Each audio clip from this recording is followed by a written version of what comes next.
Kamu pernah mikir nggak sih soal takdir? Apa takdir itu sesuatu yang udah pasti, udah tertulis gitu aja?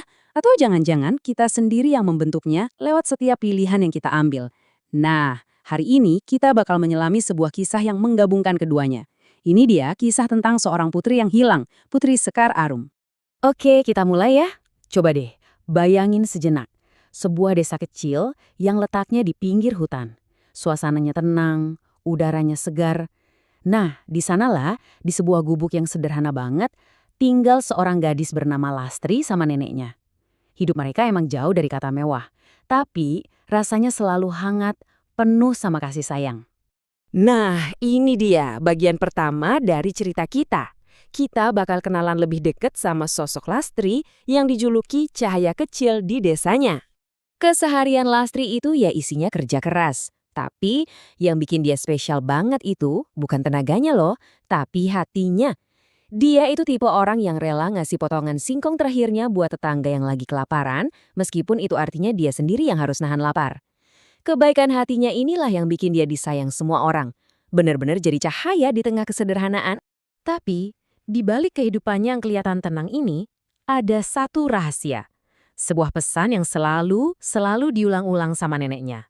Pesan yang kayaknya ngebayangin setiap langkah Lastri. Dan inilah pesan itu. Sebuah kalung yang kelihatannya biasa aja, dengan liontin batu giok yang udah kusam, selalu ada di leher Lastri. Bukan perhiasan mewah, sama sekali bukan. Tapi cara neneknya ngomong itu serius banget, sampai bikin Lastri kadang merinding. Kalung itu rasanya kayak pengingat akan masa lalu yang gak pernah dia kenal. Nah, dari sinilah takdir mulai menunjukkan jalannya. Apa yang terjadi selanjutnya bakal mengubah hidup Lastri selamanya. Rahasia yang selama ini terkunci di dalam kalung itu akhirnya bakal kebuka. Coba bayangin deh betapa hebohnya desa yang tadinya sepi itu. Tiba-tiba, was, rombongan kerajaan datang dengan kuda dan panji-panji mereka. Semua orang pasti bisik-bisik. Ada rasa takut, tapi juga penasaran.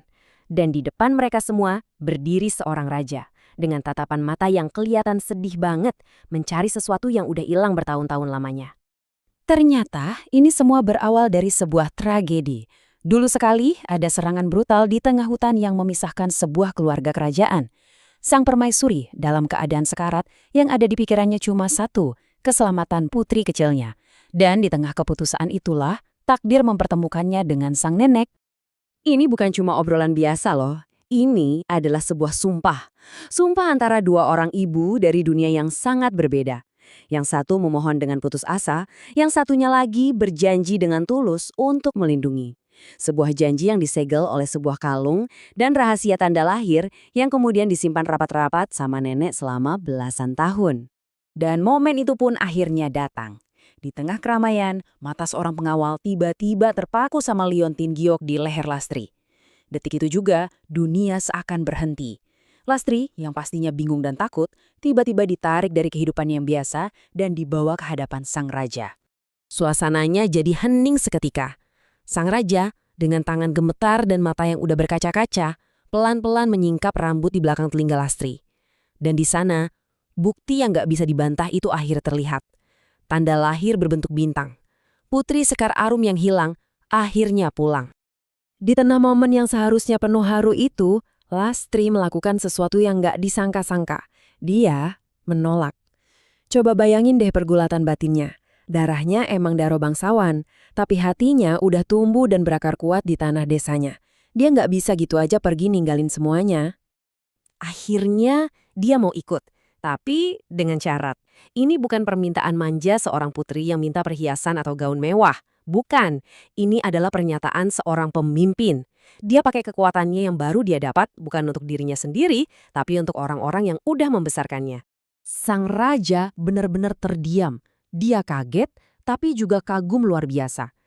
Dengan suara yang penuh hormat, dia langsung menyetujui semua syarat itu.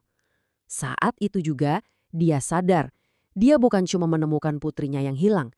Dia menemukan seorang calon pemimpin sejati yang kebijaksanaannya jauh melampaui usianya. Di istana, dia tetap membawa nilai-nilai desanya. Dia nggak mau hidup mewah berlebihan.